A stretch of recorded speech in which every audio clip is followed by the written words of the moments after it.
Over the generations, we have seen many Pokémon get buffed and nerfed, with some receiving more significant changes than others. Some buffs have had a big impact on the viability of a Pokémon in a positive way, but some nerfs have done the exact same thing and not in a good way. Today we will be going over the top 5 most nerfed Pokémon of all time and explaining the impact those nerfs had on the viability of those Pokémon in competitive singles and VGC, depending on where they were actually used.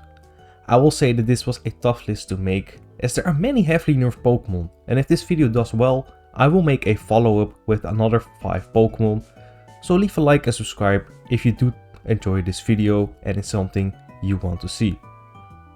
At number 5 I have Mew. Mew started off as an uber level Pokémon in competitive singles and maintained that status until Gen 5, where it dropped to the UU tier in singles, and since then it has remained a solid UU and OU Pokémon respectively. That was however until Generation 9, where it returned to a Pokémon home. Mew got nerfed heavily, going from Gen 8 to Gen 9. Mew is notoriously known as the Pokémon that can learn any TM and HM, making it one of the most versatile Pokémon to ever exist, and makes a great role compressor. In the past, Mew was a very good sweeper in the Ubers tier with its access to Swordsness and great coverage. Suicide Lead Mew has been a success as well in later generations, and other sets like Cosmic Flower plus Stored Power, Dragon Dance and Nasty Plus sets have also seen usage. Aside from an offensive threat, Mew was a fantastic utility Pokémon. Mew's base 100 across the board in combination with its very rich move pool made it Mew super versatile. Mew could basically do anything you would want it to do. However, Mew lost several key utility moves in Gen 9 like Defog, Knockoff and healing moves like Roost, Recover and Soft Boiled. As a result, Mew cannot provide the same utility it once could on defensive sets. Mew is still very versatile, but the problem is that it does not excel at anything anymore. Right now you are forced to use it as an offensive Pokémon or Suicide Lead, but there are just too many Pokémon that are classed, as power creep has got onto it. Mew is basically jack of all trades, master of none. These move pool cuts have significantly impacted Mew's viability, as it has fallen down to the RUBL tier for the first time ever. Using offensive Mew is just not worth it, as his stats are just not as high as the other offensive threats, and even Suicide Leads are severely outclassed by other great leads like Hisuian Samurott and Meowscarada. Thundurus was arguably the best Pokémon in VGC 2011 and very good in 2012 as well. Thundurus offered incredible utility back in Gen 5 with its ability Prankster and its wide supportive move pool. Prankster gives +1 priority to any non-damaging move. This gave Thundurus priority on moves like Thunder Wave, Swagger and Taunt.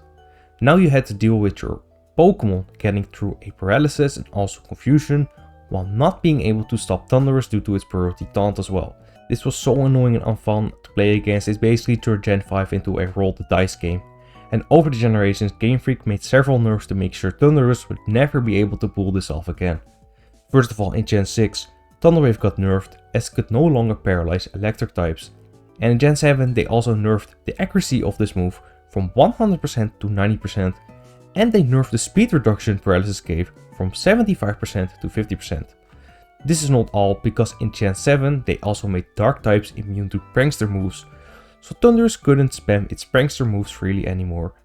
Lastly, in Gen 7, Game Freak also nerfed the move Swagger from 90% accuracy to 85% accuracy, and they nerfed Confusion from a 50% chance to 33% chance. Mewtwo has suffered numerous nerfs from Gen 1 to Gen 2. Gen 1 Mewtwo is considered to be the strongest Pokémon of all time. Gen 1 Mewtwo had the highest special stat in the game at base 154. In Generation 1, Special Attack and Special Defense were not two separate stats, but just one stat called Special. So Mewtwo had a base 154 Special Attack stat and Special Defense stat.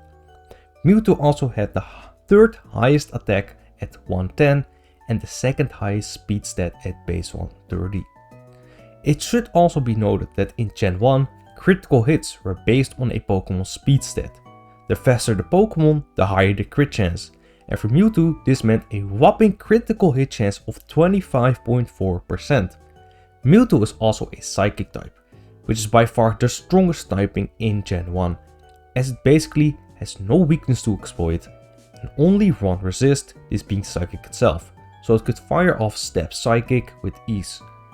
In addition to Psychic, Mewtwo could also abuse the 90% accurate Blizzard and many other moves like Thunderbolt, Hyper Beam and Recover to keep itself healthy. Hyper Beam was very strong in Gen 1 as it did not need a turn to recharge if it gained a KO. The moves Blizzard and Ice Beam were especially potent because Blizzard had a 120 base power and 90% accuracy, and freezing a target would effectively remove them from the game. In Gen 1, a frozen Pokémon could only thaw out when hit by a fire move, which were not common in the metagame. Mewtwo also had access to Amnesia, doubling its special stat. Amnesia was basically 2 Calm Minds in one turn back in Gen 1. Mewtwo got nerfed by the special split in Gen 2. In Gen 2, the special stat got splitted into the special attack and special defense stats as we know them today. Its special defense got reduced from base 154 to base 90. The move Psychic also got nerfed from a 33% chance to lower the target's special defense to 10%, and Amnesia went from basically 2 Calm Minds to now only boosting its special defense by 2 stages. The move Hyper Beam now had to recharge regardless if the user gained a KO or not, in addition to Blizzard also getting nerfed from 90% accuracy to 70%. Not to mention that critical hits were no longer based on a Pokémon's speed stat. As a result, Mewtwo was no longer the strongest Pokémon in the game as Mew was considered better, and even the non-Ubers Pokémon Snorlax was dominating the Ubers tier. Mewtwo does not appreciate boosting knockoff and U-turn also getting introduced in later generations. In Gen 6, common moves it would use like Thunderbolt and Ice Beam also got their base power reduced from 95 to 90. Mewtwo is still a very strong Ubers Pokémon, especially now in Gen 9 with Calyrex Shadow Band, but is not nearly as good as it once was in Gen 1. Executor was once considered to be the 4th best Pokémon in Generation 1 OU, and while this is not the case anymore, it was still an incredible Pokémon in that metagame. Executor's typing, stats and move pool made it a great choice as it was the best sleep spreader in the metagame, and it could resist the common Psychic and ground attacks, especially with its great special defense. In Generation 2 however, Executor received several big nerfs, a little on par with Mewtwo. Sleep got nerfed from a maximum of 7 turns to 6 turns, and the Pokémon asleep could now attack after waking up, and this was not the case in Generation 1 where you had to spend an extra turn just for waking up. Executor also lost 50 points in its special defense thanks to the special split, so it could not tank special hits as easily anymore. Just like Mewtwo, the introduction of Dark and Steel types made its Psychic typing not as valuable as it once was, and Ghost was also now super effective against Psychic. Not to mention the nerf to the move Psychic, Hyper Beam and Amnesia we already mentioned earlier. Reflect was also a common move on Executor, and that now only lasted 5 turns instead of as long as the user was alive. TLDR, basically every move that Executor would commonly use in Gen 1 were now all heavily nerfed. Despite all of these nerfs, Executor remained a viable option in Gen 2. This was not the end for the nerfs of Executor. In Gen 4, the damage of Explosion, another common move from Executor, got nerfed by 50%, and the introduction of U-turn also hurt it significantly with its 4-time weakness to bug. In Gen 6, grass types were now immune to Sleep Powder, so they could not be slept anymore, and a move Leaf Storm that they would use got nerfed from a 140 base power to 130, and the knockoff buff also did not help it out either. Lastly, with the nerf of Weathers not being infinite anymore, Executor's niche as a chlorophyll abuser was also not as valuable anymore. Executor went from a top tier Pokemon in Gen 1 OU to now untiered trash in Gen 8. Executor basically got nerfed in every way possible, but I guess its new form was a little better. For the number 1 most nerfed Pokemon of all time, we have Tauros. Tauros is the most nerfed Pokemon in history, and that all happened from the Generation 1 to Generation 2. Tauros was the best Pokemon in Gen 1 OU and was required on any team that wanted to win. Tauros' high attack, speed and good bulk in combination with Step Body Slam and Hyper Beam and powerful coverage moves like Blizzard and Earthquake made it very difficult to switch into, and as a result, Tauros dominated the metagame. As mentioned earlier, Due to Tauros having a high speed stat, it also had a high critical hit chance at 21.5%. In Generation 2 however, Tauros went from the number 1 Pokemon with a 100% usage rate to complete trash and not even to be seen again in the OU tier. Tauros basically lost everything it had going for it in Generation 1. First of all, the special split had a big impact on Tauros' offensive power.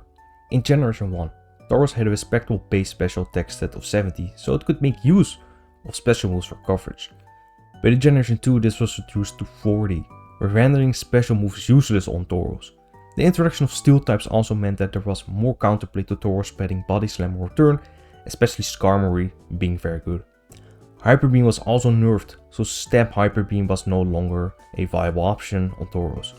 Critical hits not being based on speed got removed too, decreasing its damage output even further. The dominance of Rest plus Sleep Talk also made sure that Tauros was never putting out any significant damage. In Generation 1, Tauros could easily chip down teams as it dealt significant damage to most switch-ins with Body Slam, not to mention the high paralysis chance Body Slam had. But in Gen 2 everything could heal off the damage with Rest and still continue to attack like nothing happened with Sleep Talk. Tauros is the single most nerfed Pokemon in history, as False Swipe Gaming said, and this is why. Do you agree with this list? Let me know down below what Pokemon you would potentially add. And as I said earlier, if you want to see a follow up, let me know by leaving a like and subscribing. Thank you for watching and see you next time.